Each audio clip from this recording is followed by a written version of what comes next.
Hej, witajcie! W dzisiejszym odcinku porozmawiamy sobie o Garminie Instinctie pierwszej generacji.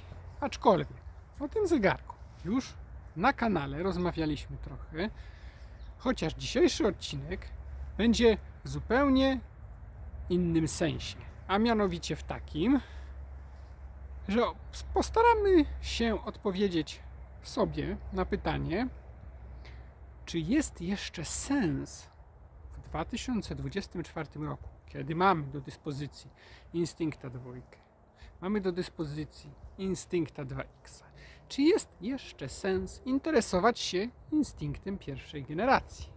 Ciekawi? Zapraszam serdecznie.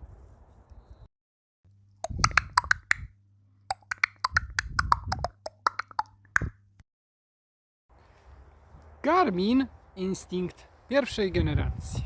Zegarek już dość stary, bowiem wszedł na rynek w 2018 roku, a mamy w tym momencie 2024 rok, a więc 6-letni zegarek, ale to wcale nie musi wpływać na jego funkcjonalność, na jego baterię, ani na jego czujniki. Prezentowany przeze mnie egzemplarz jest z roku 2019, moi drodzy.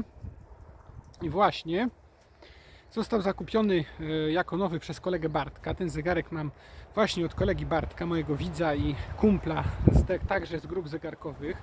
Serdecznie Cię, Bartek, pozdrawiam i dziękuję za użyczenie mi tego zegarka na film. Ale wracając do tematu. Czym ten zegarek odbiega od wersji drugiej Instincta oraz od 2X? No oczywiście, powiecie, mocniejsza bateria, tak? No. Inna, wyższa rozdzielczość. Mówię tu o wersjach nowszych, czyli o 2 i 2X. Co jeszcze? No, czujniki, tak? Wraz z postępem technologicznym również pewien postęp technologiczny uczynił się właśnie w naszych czujnikach, a co za tym idzie w odczycie danych z tych czujników, czyli jesteśmy lepiej informowani o poprawnych wskazaniach właśnie naszych nowszych zegarków. Aczkolwiek, czy przez okres 6 lat ta technologia aż tak wybiła do przodu, żeby już ten zegarek całkiem był nieatrakcyjny? Ale przecież jest to seria Instinct. Tutaj tak naprawdę nie ma się co zepsuć. Monochromatyczny zegarek, prawda? Z bardzo dobrej jakości baterią, prawda? Ponieważ naprawdę w tych zegarkach bateria trzyma naprawdę mega długi czas. Poniekąd ma na to wpływ właśnie monochromatyczny wyświetlacz tego zegarka. Ale to jest zaleta, prawda? No bo nie każdemu jest potrzebny kolorowy wyświetlacz, aczkolwiek w wersjach Phoenix kolorowy wyświetlacz jest potrzebny do map. W tym zegarku map nie mamy, więc możemy sobie tak naprawdę darować ten kolorowy wyświetlacz. Kolejna sprawa, jeśli chodzi o Instincta, w ogóle, czy pierwszej generacji, czy drugiej, czy też 2X, mamy naprawdę dobry kontrast. Mimo tego, że ten zegarek jest monochromatyczny, mamy naprawdę świetny kontrast w tych zegarkach. Mamy również, moi drodzy, powiadomienia z telefonu we wszystkich zegarkach. Oczywiście rozmów telefonicznych nie możemy prowadzić poprzez te zegarki, ale możemy już odrzucić połączenie. Możemy również odczytać wiadomości, również przez gotowe formułki na wiadomości odpisywać. Jakiś jeden z widzów, już nie pamiętam kto, napisał mi, że oczywiście na Androidzie to świetnie działa, natomiast na iOSie bądź na iPhone'ach nie działa już to tak, jak być powinno, z tymi formułkami odpisywania na nasze wiadomości. Aczkolwiek nie zmienia to faktu, że zegarek jest naprawdę świetny. Zegarek jest na bardzo fajnej, miękkiej gumie. Każdy Instinct jest na fajnej, miękkiej gumce. Jest wygodny, nie jest duży. Oferuje naprawdę bardzo dużo za tak naprawdę umiarkowane pieniądze, ale powiem Wam szczerze, 2X spory wydatek. 2 średni. Natomiast ta 1 jest naprawdę w cenach bardzo niskich. Ten zegarek można już nabyć za 300 zł. Tak, naprawdę, można za 300 zł nabyć naprawdę świetny sportowy zegarek, ponieważ dyscyplin sportowych jest równie dużo, jak i w drugiej generacji Instinct. Te zegarki naprawdę nie odbiegają od siebie mocno. Ponadto, co powiedziałem, bateria, czujniki, szybciej łapie GPS, ale nowszy model, no bo wiadomo, ma bardziej wyczulone podzespoły, no może jest troszkę szybszy, ale to jest naprawdę niezauważalne. Więc gdybym ja miał sobie wybrać na pierwszy zegarek, no bo ja już tu nie mówię, że ktoś będzie chciał wybrać, na przykład ktoś był posiadaczem Instincta 2, a on się przesiądzie na 1. Nie, czy tam na przykład ktoś miał Fenixa, na przykład dajmy na to nawet 5 z plusem, Fenixa 5 plus i będzie się chciał przesiąść na Fenixa, tym bardziej, że pierwszej generacji, no to może odczuć ten niesmak, ten brak czegokolwiek, ale powiem Wam szczerze, że na pierwszy zegarek dla kogoś, kto pierwszy raz chce mieć z Garminem do czynienia i wybierze właśnie model Instinct, którego zaletami jest właśnie bateria, to będzie naprawdę mega zadowolony. No i teraz rodzi się pytanie, czy lepiej kupić coś takiego używanego za parę groszy, czy lepiej jest uderzać w model już taki też używany oczywiście, ale już taki z górnej półki za kilka razy droższe pieniądze. Dosłownie kilka razy. Czy jest sens? Czy nie jest sensu? Odpowiedzcie sobie na to pytanie sami. Na pierwszy rzut oka od razu możecie zobaczyć, że zegarki są bardzo podobne. Ten zegarek nie posiada solara, co jest zresztą widać. Solar w tym zegarku jest w takim kolorze, widzicie, w takim, że tak powiem, brązowo-jasnym akurat pod tym kątem. Pod tym kątem już tego nie widać.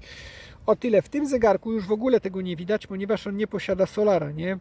Ale gdyby posiadał, to by wyglądało to identycznie jak w tym zegarku. To jest pole solarne, które nam ładuje ten zegarek. No jest dość duże, natomiast nie na tyle duże, żeby na zapotrzebowania tego zegarka to w 100% wystarczyło. Jeśli chodzi naprawdę o baterię w tym zegarku, to powiem Wam szczerze, że mimo tego, że jest dużo mniejszej pojemności, mimo tego, że ten zegarek nie posiada solaru, bo to jest 1 bez solaru, to powiem Wam szczerze, że 2, no wiadomo, większy zegarek, będzie większa bateria, ponieważ jak to w Garminach bywa, im większy zegarek, czyli większy wyświetlacz, tak, tym większy będzie akumulator. Ale powiem Wam szczerze, solar. Czy ten solar w tych zegarkach tak naprawdę ma jakikolwiek sens? No powiem Wam szczerze, w Fenixach średni to ma sens.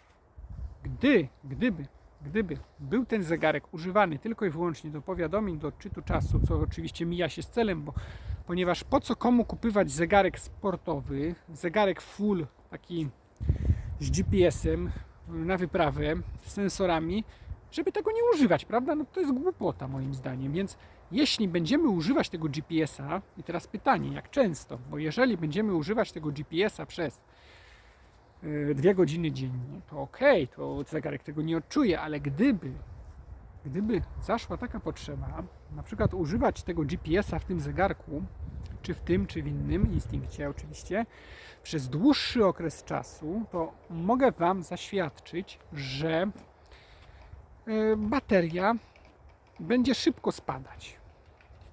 Bez znaczenia, czy jest mniejsza w mniejszym zegarku, czy jest większa w większym zegarku. I teraz pytanie brzmi, solar.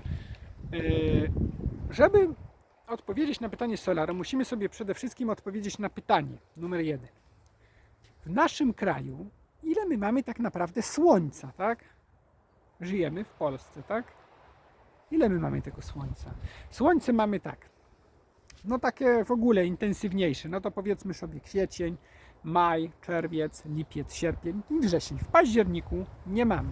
Czyli od października do końca marca ze słońcem jest problem. Tak więc solar już nie będzie nam tego zegarka doładowywał. Nie mówię naładowywał, bo to jest niemożliwe. To nie są G-Shocki, które opierają się tylko i wyłącznie na wyświetlaczu przykładowo elektronicznym, tak jak na przykład nasz GW9400 Romek, w którym nawet użycie sensorów, ale użycie sensorów co jakiś czas nie wpływa mocno na zużycie baterii, o ile w tym zegarku, no to niestety wpływa na zużycie baterii. Więc powiem Wam szczerze, solar tak, ale nie jest to rzeczą niezbędną. Doładuje zegarek, pomoże mu, ale nie jest to rzeczą naprawdę niezbędną w tym zegarku, żeby za to na przykład dopłacać, no nie wiem, jakąś większą kwotę pieniędzy, nie, przykładowo. Bo wiem, że zegarki z solarami bywają dużo droższe. Jako nowe, jako nawet używane są dużo droższe niż zegarki bez solaru. Ale mówię Wam szczerze, z ręką na sercu, ja się przekonałem osobiście, że nie ma to za bardzo sensu. A przekonałem się na zasadzie Fenixa 6X Pro. Specjalnie kupiłem ten zegarek bez wersji Solar, dlatego, że był po prostu tańszy. No, był tańszy i to znacząco. W tym momencie, kiedy ja go kupowałem, był tańszy jakieś 600 zł. I powiem Wam szczerze, że warto było nie dopłacać. Dlaczego? Dlatego, że ten zegarek trzymał mi 14 dni. 14 dni.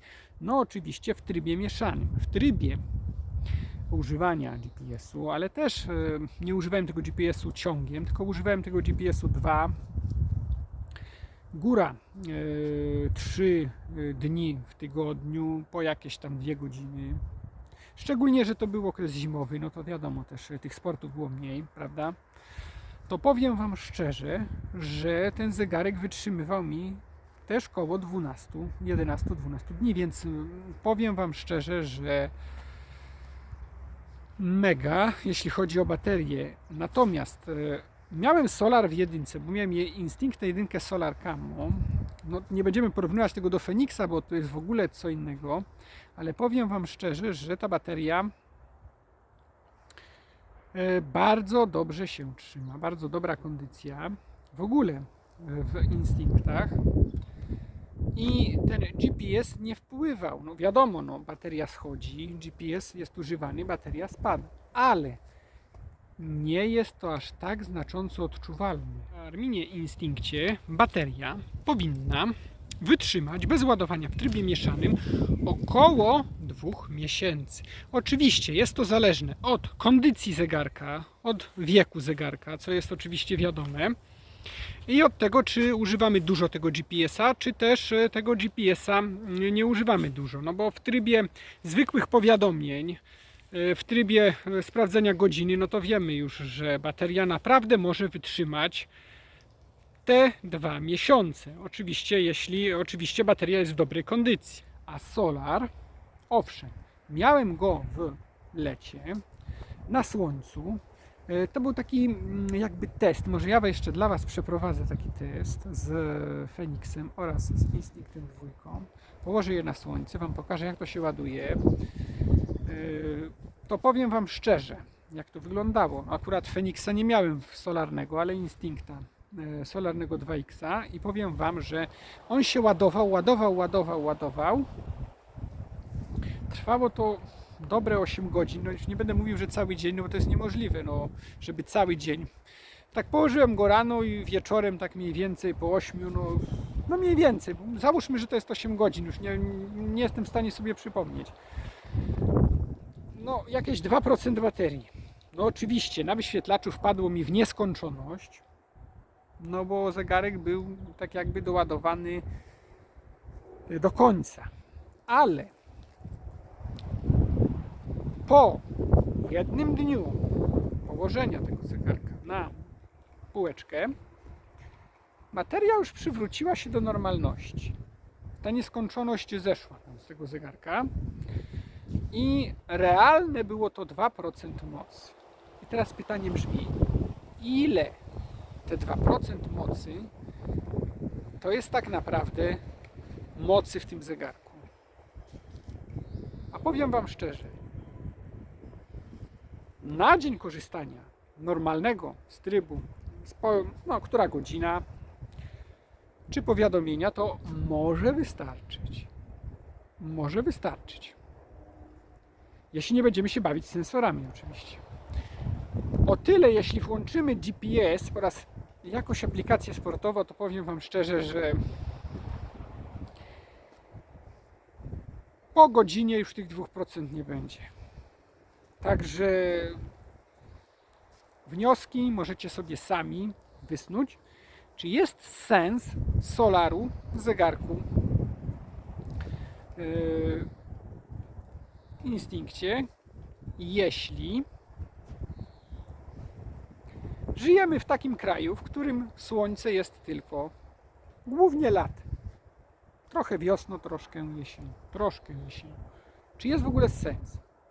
Bo my cały czas mówimy o tym, jak się naładuje na słońcu. Ale jest jeszcze jedna kwestia. Jest jeszcze kwestia taka, bo ja Wam mówiłem, że ten zegarek leżał na słońcu około 8 godzin, bo tak założyliśmy, tak? No dobra, no ale jakbym miał go na ręku, akurat tu mam Fenixa, jakbym miał go na ręku i chodził z nim, no tak wiadomo, nie? No noszę normalnie. Czy ja zawsze trzymam ten zegarek w taki sposób, żeby eksponować go na słońce? No nie. Czy ja zawsze jestem też na zewnątrz? No też nie. Czyli czasem, że tak powiem, jestem w pomieszczeniu, jestem też w pracy, jestem też w samochodzie. No i te słońce jest tak naprawdę, mimo tego, że jest intensywne, że mamy upalne lato, to tak naprawdę to on się nie ładuje non-stop, ten zegarek, prawda? Więc z tych 2% ile się on naładuje przez jeden dzień takiego użytkowania na ręku? Około 1%? Można by było tak założyć, prawda? Wnioski sobie wysnujcie już sami z tego, co powiedziałem. Natomiast jeszcze nawiążę do G-Shocka i już zakończę temat kwestii baterii, bo to już, żebym za dużo Was nie zagadał. Mówię tylko o swoich prywatnych doświadczeniach, każdy może mieć z Was własne zdanie.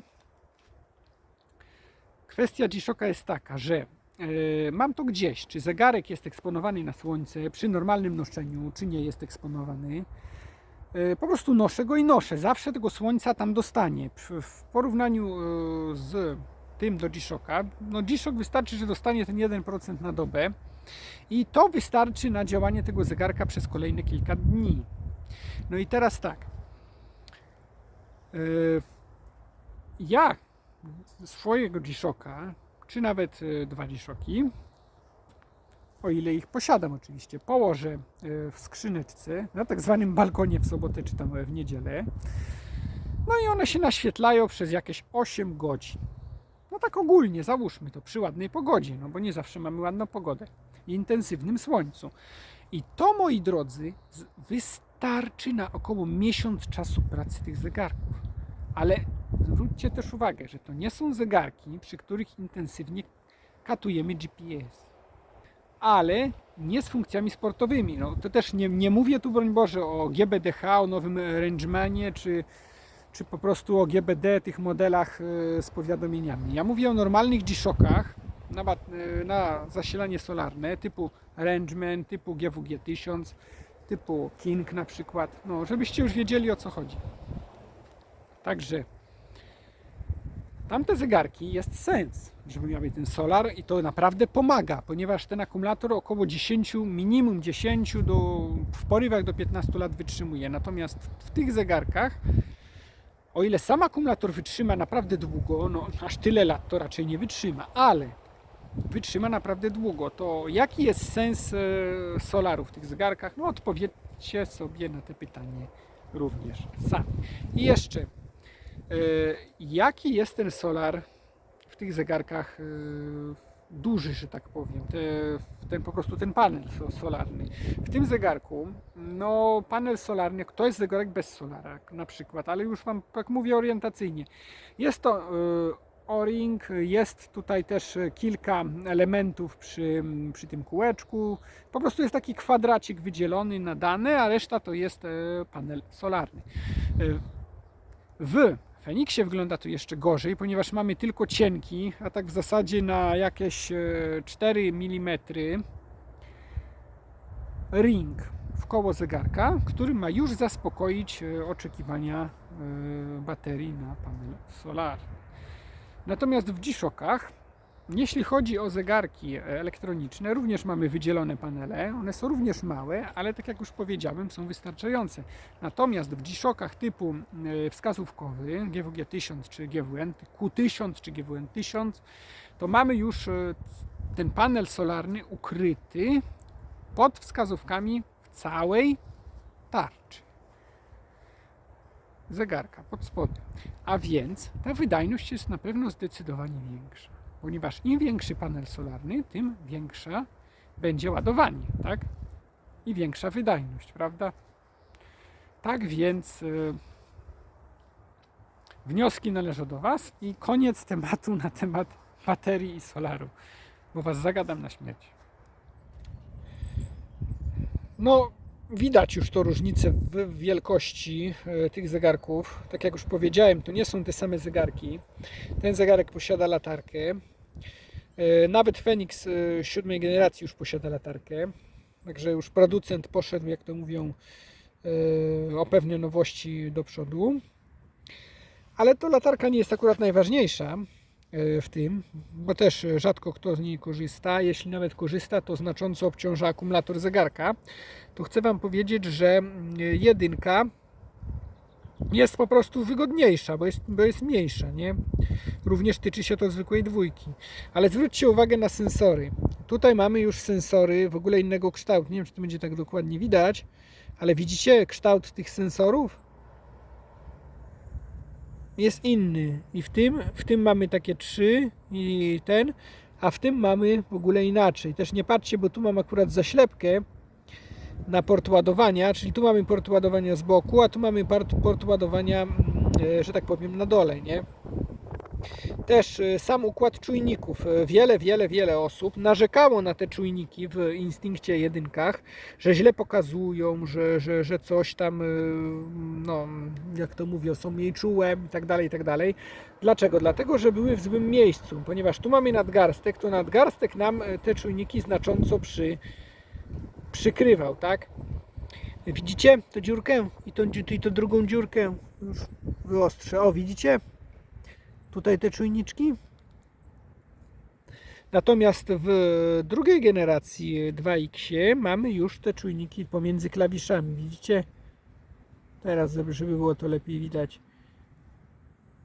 Czyli już w mądrzejszym położeniu. Aczkolwiek powiem Wam szczerze, że nie wpływa to aż tak bardzo na odczyty naszych zegarków, ale powiem szczerze, no zależy też kto co oczekuje od zegarka, bo powiem też, że jeśli ktoś oczekuje nie wiadomo czego od zegarka, no to musi naprawdę wysoko patrzeć na wysoką półkę tych zegarków. Nie mówię tu o Instinctie, ale o jakimś Epixie, jakimś Tacticsie, czy po prostu czymś bardziej do tego stworzonym. Natomiast do codziennego użytkowania, żeby czasem zweryfikować wysokość, czy żeby czasem zweryfikować dane, no to moim zdaniem one nie odbiegają od siebie aż tak daleko. Osobiście Wam powiem, gdybym miał wybór, bo moja przygoda z Instinctem zaczęła się właśnie od jedynki w wersji Solar Camo, ale płaciłem ja wtedy 1000 zł za ten zegarek, moi drodzy, więc to nie były małe pieniądze. Ale gdybym miał wybór 300 zł za tak świetny zegarek, to bym się nawet nie zastanawiał, Wam powiem szczerze. Na pierwszą przygodę z tym modelem bomba. Ale na chwilę obecną, powiem Wam szczerze, będąc posiadaczem 2X, nie wróciłbym już do jedynki. Właśnie, a dlaczego? Zaraz Wam opowiem i pokażę. Dobrze, sprawdźmy sobie czujniki. Tutaj już widzimy, że mamy 146 wysokości. Sprawdźmy sobie wysokość w naszej jedynce. No mamy 245, no to takie mamy już widać mocno odchylone te wyniki. Też przepraszam Was za pogodę dzisiejszą, ale pogody się nie wybiera.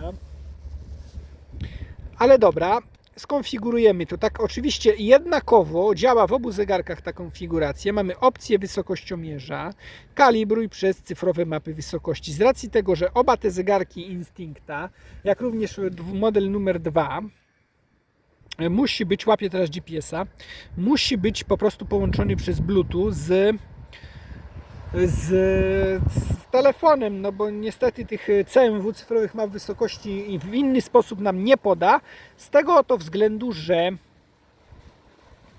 że mapy są w telefonie, a on po prostu bierze z telefonu. Tu łapie GPS-a z zegarka i po prostu odsyła do telefonu pozycję i z tej pozycji po prostu nam przychodzi odczyt map wysokości.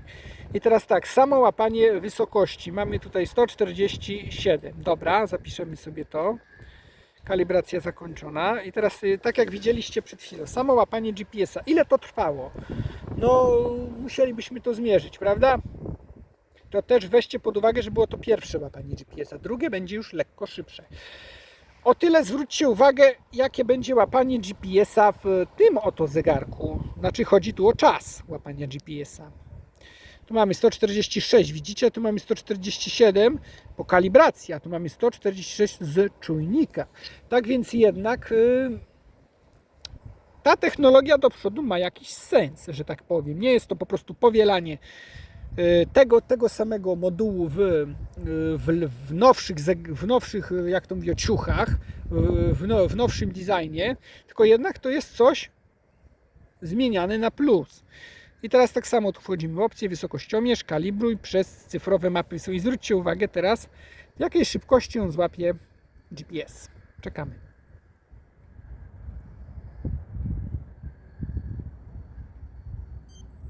Widzicie? Ile to trwało? Krócej? Pobiera mapy DEM i mamy również 147, tak więc już możemy wywnioskować, że nieważne jest, czy jest to model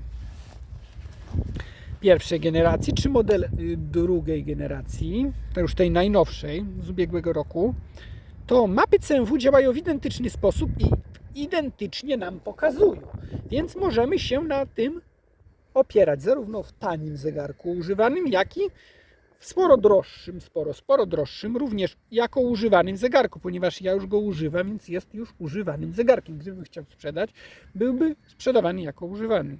Tak więc zwróćcie uwagę po pierwsze na szybkość łapania GPS-a w tym zegarku i w tym zegarku, jak również na same odczyty poprzez cyfrowe mapy wysokości. Konfigurują się oba zegarki bez problemu przez Garmin Connect. Uwaga, musi być włączony Bluetooth. Pamiętajcie o tym. Jeszcze chcę jedno słowo nadmienić, że w jedynce, ja miałem jedynkę i powiem Wam szczerze, że był problem z tymi cyfrowymi mapami wysokości. Oczywiście któraś aktualizacja to rozwiązała, więc brawa Garmin Ci za to, bo to jest bardzo fajna funkcja i przydatna. Ja Wam powiem szczerze, od kiedy mam Garminę, ja się nie opieram nawet w zegarkach Casio na wysokościomierzu barometrycznym. Nie opieram się na tym, po prostu dlatego się na tym nie opieram, bo mam cyfrowe mapy wysokości. Jeżeli chcę wiedzieć na pewno, na jakiej wysokości się znajduje i gdzie, biorę Garmina, obojętnie, czy jedynkę, czy 2X, czy Fenixa, którego mam na ręku, obojętnie. I nigdy nie patrzę na to, co mi się wyświetla w kółeczku, akurat tak sobie ustawiłem, tylko biorę pod uwagę zawsze cyfrowe mapy wysokości. Już mi weszło to tak w krew, że tylko i wyłącznie cyfrowe mapy wysokości dają mi w 100% prawidłowy i poprawny wynik i tego używam. I brawa Ci Garmin za to, że wprowadziłeś to zarówno w wersji pierwszej, jak i w wersjach nowszych tych wspaniałych zegarków. Gdybym miał wybrać 2X czy Fenix, powiem szczerze, Fenix. Tak, Fenix. Tu nie chodzi wcale o kolorowe mapy. Po prostu moim zdaniem Fenix jest zegarkiem bardziej uniwersalnym. Mimo tego, że ten wygląd jest w ogóle inny, nie jest taki już na wyprawy, taki zwykły zegarek, to moim zdaniem Fenix jest, no ma w sobie to coś, co znacząco przyciąga akurat moją osobę do tego zegarka. Podejrzewam, że też wiele innych osób.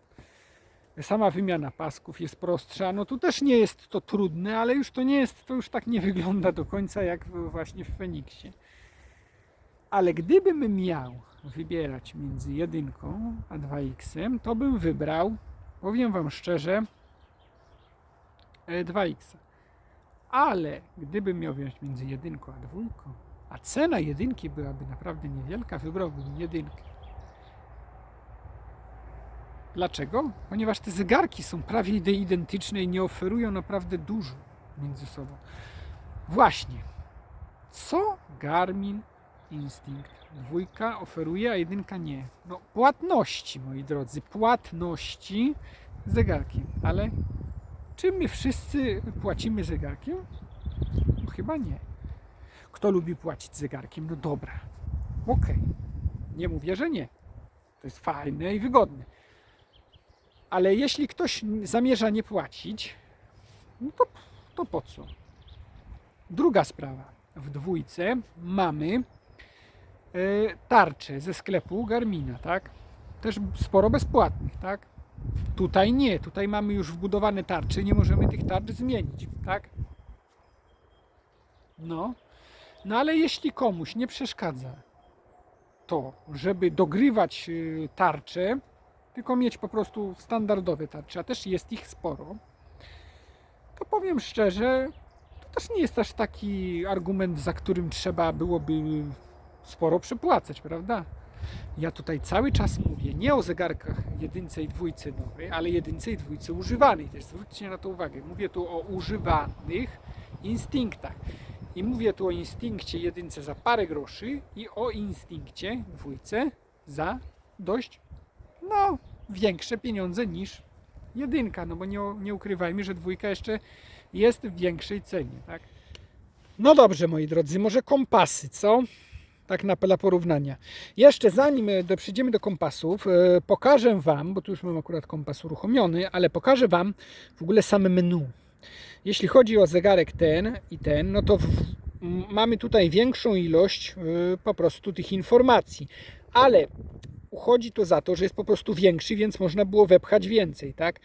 W tym zegarku mamy tych informacji troszkę mniej, ale zwróćcie też uwagę na to ciekawostkę, że w jednym i w drugim zegarku, zaraz Wam pokażę, o widzicie, megapulsometr. O ile w tym zegarku pulsometr nie pokazuje, jeżeli nie ma ręki, bo nie ma ręki, więc nie pokazuje. Ja wezmę palec, zobaczymy chwilę, czy coś pokaże nam z tego palca. Otrzymam palec na nim. O, pokazał, widzicie? Czyli te czujniki są zdecydowanie lepsze i nowsze, tak? A zdejmę palec i zobaczymy, kiedy zgaśnie. Od razu zgasł. O tyle w tym zegarku ja nie trzymam w ogóle palca ani ręki, a on cały czas pokazuje mi puls. To jest bardzo ciekawe, nie? Nie, o teraz zginął, widzicie? Ale zaraz, zrobimy ten sam test. Przytrzymam palec. Trzymam palec.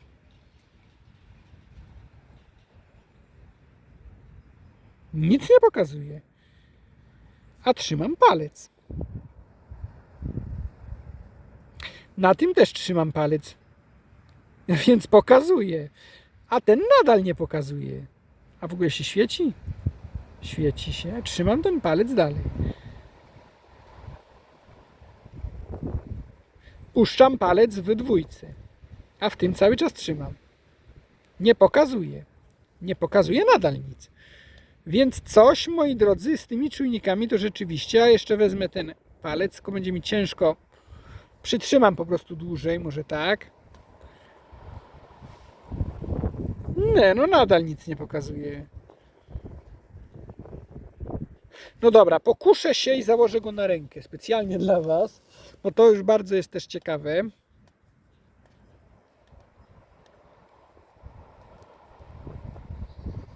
Zwróćcie uwagę, że cały czas się świeci. Dobra, 2 położę już na trawę. O, pokazał coś.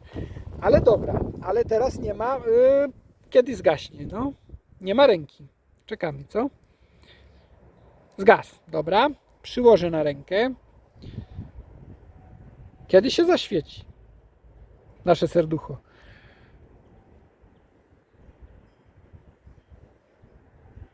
nadal się nie świeci. Czyli można wnioskować z tego, że jednak te czujniki są, że tak powiem,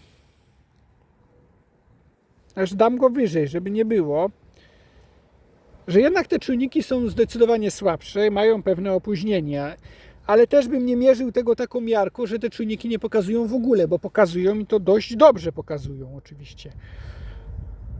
Bo wiem, bo sprawdzałem, ale Wam powiem, że start i wyłączenie tego czujnika jest zdecydowanie, a dopiero teraz wszedł. Widzicie po jakim czasie, czyli tak zwany zapłon opóźniony ma.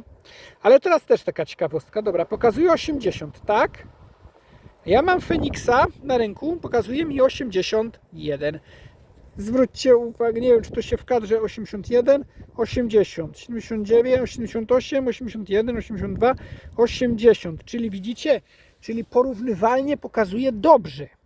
Ale zwróćcie uwagę, że start tego czujnika jest sporo opóźniony, ale pokazuje dobrze. To też nieprawdą jest, że Garmin 2X to jest po prostu większy Garmin Instinct 2. Nie, to jest w ogóle inny zegarek. No oczywiście on wygląda tak samo, znaczy podobnie, nie identycznie, ale nowsze oprogramowanie, nowsze czujniki, większa bateria, większa rozdzielczość, to jest w ogóle co innego. Ja przesiadając się z 1 na 2X, to powiem Wam szczerze, że byłem naprawdę zdumiony, że to jednak nie jest ten sam zegarek. Bardziej rozbudowane funkcje. Sama aplikacja posiadała o wiele więcej rozbudowanych w menu tego zegarka funkcji. Także to nie jest tylko i wyłącznie większy Instinct 2. Że on ma X, jest taki sam jak nie. To jest w ogóle inny zegarek. To jest nowsza generacja zegarka. Kolejna sprawa, te menu, o którym miałem Wam powiedzieć, a jak to mówią, zapomnieliśmy. Jedziemy do menu. No menu w tym zegarku wygląda tak, że wchodzimy od razu do funkcji i możemy, w jakiej jesteśmy funkcji, możemy określić po ikonce. Mamy tu ikonkę chmurki z chmurki z takimi 2 strzałkami, więc możemy sobie to określić, że jest to co? Że jest to barometr. Natomiast w dwójce już mamy w 2X, nie w dwójce, a w 2X, bo w zwykłej dwójce również jest te menu dość podobne do jedynki.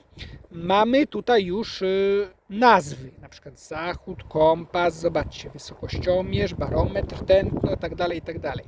Więc jeżeli sobie wejdziemy w barometr, tak jak jest tutaj, oczywiście obydwa zegarki steruje się identycznie, również w dwójce, identyczne sterowanie, również w Feniksach sterowanie jest naprawdę identyczne, więc to jest akurat na plus. No tu nie zwracajcie uwagi, bo ja mam podłączony przez Bluetooth. Właściwie oba zegarki są podłączone, więc mi się wyświetlają powiadomienia. Dobra, więc jeżeli tu, żeby wejść w od razu w ten wykres, to musimy potwierdzić barometr i dopiero mamy ten wykres. Oczywiście ten wykres wygląda zdeczka inaczej niż ten wykres. No wiadomo, że wygląda inaczej, bo jest też innym zegarkiem. No tu mamy akurat w kółeczku obecne ciśnienie, a tu mamy ciśnienie obecne na górze, że tak powiem, a tu mamy najniższe, najwyższe, tu mamy najwyższe, najniższe oraz wykres z ostatnich 6 godzin. Oczywiście możemy zarówno w jednym, jak i w drugim zmienić kolejność oraz możemy zmienić z ostatnich 6 godzin, czy z ostatnich 12 godzin. Możemy sobie zmienić czas, z ilu ostatnich godzin ten wykres jest pokazywany. I znowu mi się coś pokazuje z telefonu. Także tak to mniej więcej wygląda. I teraz tak, nie zwracajcie też uwagi na to, ile to pokazuje. Ja tych zegarków nie kalibrowałem, ale specjalnie dla Was niedługo nagram film, jak skalibrować barometry, żeby one naprawdę pokazywały nie bajki wyssane z palca, ale w miarę prawidłowe, ponieważ to nie są urządzenia profesjonalne, to mówię od razu, ale w miarę prawidłowe i realne wskazania. Ale to już niedługo. Podczas dzisiejszego filmu nie będę się w to zagłębiał. ponieważ to jest temat rzeka. Ale dobra. Tutaj, jeśli wychodzimy do głównego menu, tutaj wychodzimy do tego menu, w którym mamy wybór funkcji. Czyli tu też jest taka pewna różnica. No tak wygląda menu. Mamy od razu widzicie te funkcje, te aktywności, wykresy, mój dzień, tak dalej, tak dalej, tak dalej, tak dalej, tak dalej, tak dalej, tak dalej, tak dalej. A tutaj mamy wszystko poukładane w takim menu i jeżeli chcemy na przykład wejść sobie w kroki, no to sobie potwierdzamy i sobie w te kroki wchodzimy. Tutaj bez potwierdzeń mamy od razu te drugie menu.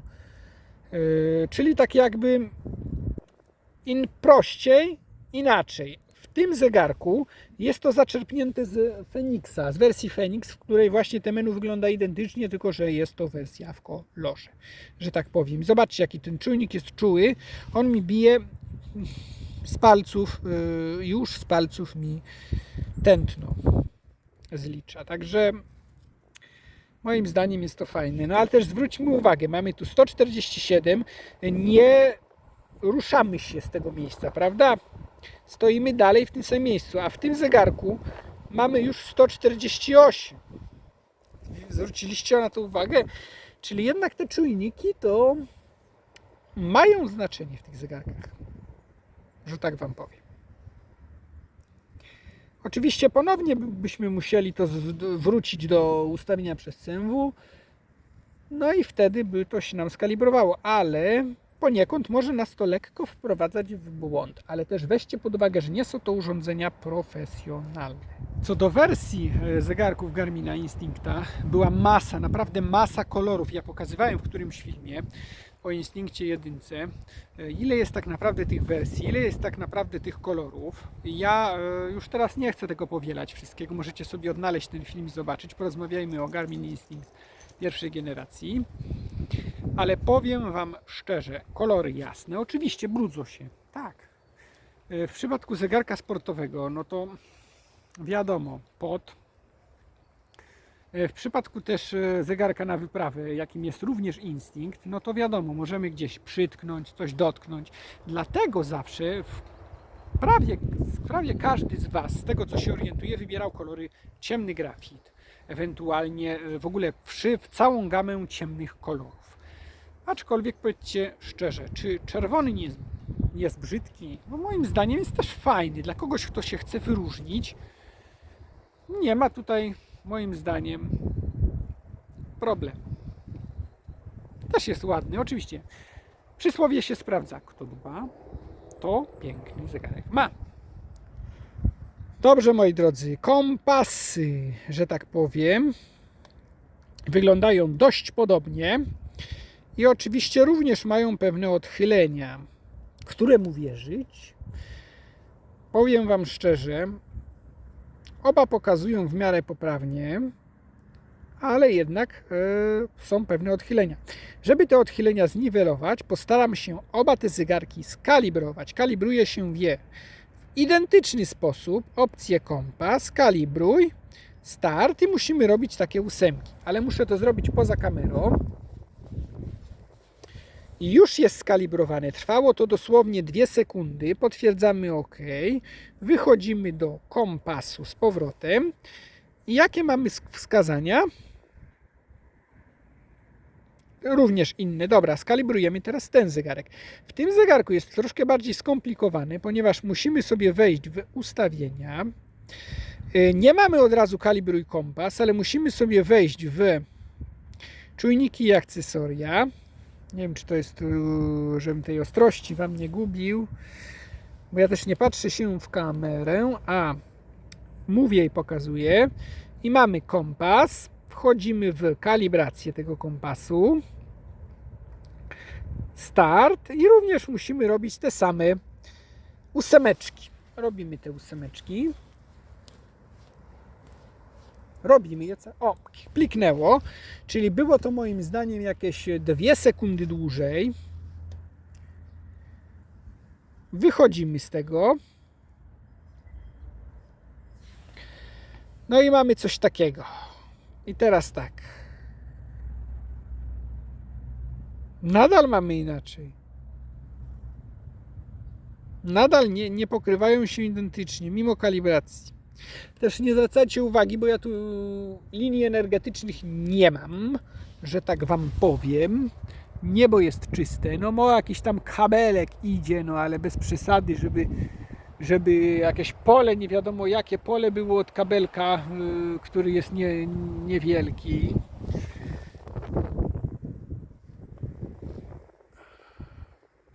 Ogólnie pokazują podobnie, ale jednak 30, zobaczcie, tu jest teraz 31, a tu 43, czyli to jest tak, no plus, minus 10 stopni różnicy. To nie jest aż tak dużo, ale jednak jakaś różnica jest. W tym zegarku wyszło nam do menu głównego, w tym zegarku na razie nam to do menu głównego nie wyszło. Musiałem przycisnąć, żeby nam to wyszło do menu głównego. Cała gama zegarków Instincta posiada identyczny kabel do ładowania, identyczne wejście na piny do ładowania, więc kabelek jest uniwersalny. Możemy go korzystać zamiennie z różnymi modelami. No powiem szczerze, nawet Fenix ma jednakowe gniazdo na piny, tak? Najbardziej odczuwalną rzeczą w kwestiach sportowych tego zegarka będzie, moi drodzy, przede wszystkim to, że czujnik będzie starszej generacji. Jeżeli czujnik będzie ciut starszej generacji, będzie miał ciut gorsze wskazania. Również samo łapanie GPS-a tym zegarkiem, a zegarkiem z nowszej generacji, ma to do siebie, że w nowszej generacji, czyli w 2X, ten GPS łapiemy w kilka sekund. W tym zegarku w kilkanaście sekund, więc to już ma pewne znaczenie, jeśli chodzi o kwestie sportowe. Żadnych innych nie dopatrzyłem się mankamentów, jeśli chodzi o kwestie sportowe. Zegarki pokazują fajnie ślad, fajnie rysują mapy w aplikacji Garmina Connecta. Jest naprawdę fajnie. Ja mi się nie miał naprawdę do czego przyczepić, więc zarówno w jednym, jak i drugim zegarku mamy sterowanie muzyką poprzez smartfona. Zarówno w jednym, jak i w drugim zegarku mamy oczywiście funkcje takie jak ślad GPS, śledź mnie poprzez GPS, wróć do punktu za pomocą GPS i to wszystko w miarę fajnie działa. Zarówno w jednym, jak i w drugim, także to jest na plus.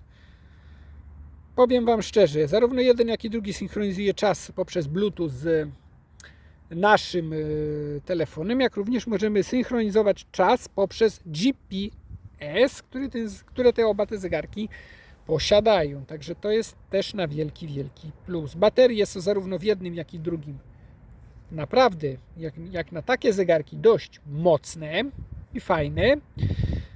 Co jeszcze? No, funkcje są takie same. Jeśli się łączymy poprzez Bluetooth z telefonem, no to zarówno w jednym, jak i drugim zegarku mamy te same funkcje internetowe, czyli pogodę, czyli powiadomienia, czyli po prostu przesyła nam jeden i drugi zegarek do Garmina Connect bez problemu aktywności.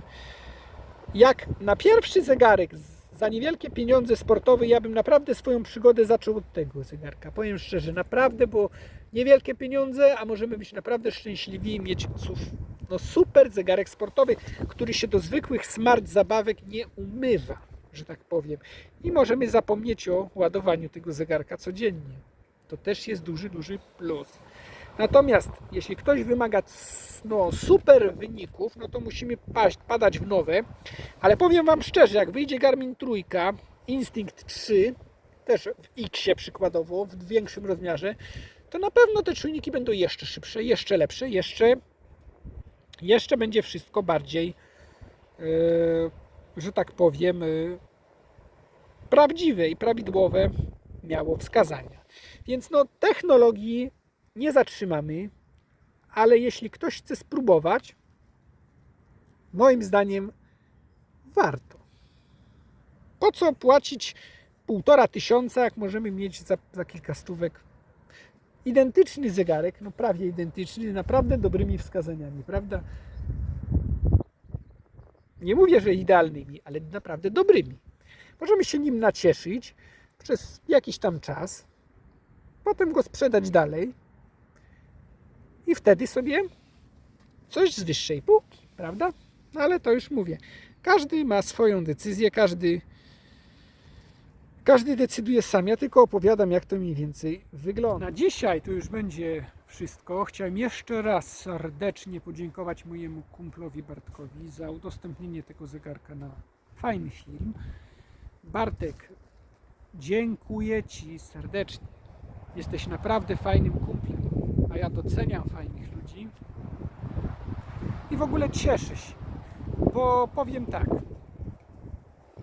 tu nie chodzi o to, że ja nagrywam filmy na YouTube dla Was o zegarkach, ja Wam przekazuję swoją wiedzę, z którą możecie się zgadzać, ale broń Boże nie musicie się zgadzać, bo ja nikomu nie narzucam. Każdy ma wolną wolę, wolny wybór, może się zgadzać, a może też twierdzić, że ja gadam głupoty, bo może tak czasami i jest. Ja nie jest. Nikt nie jest nieomylny, ja też nie jestem nieomylny. Mogę się w kilku kwestiach czasami mylić, że tak powiem, ale powiem, że jestem szczęśliwy, że właśnie przez YouTube'a, no też nie mam nie wiadomo ilu subskrybentów, ale poznałem naprawdę kilku wspaniałych ludzi.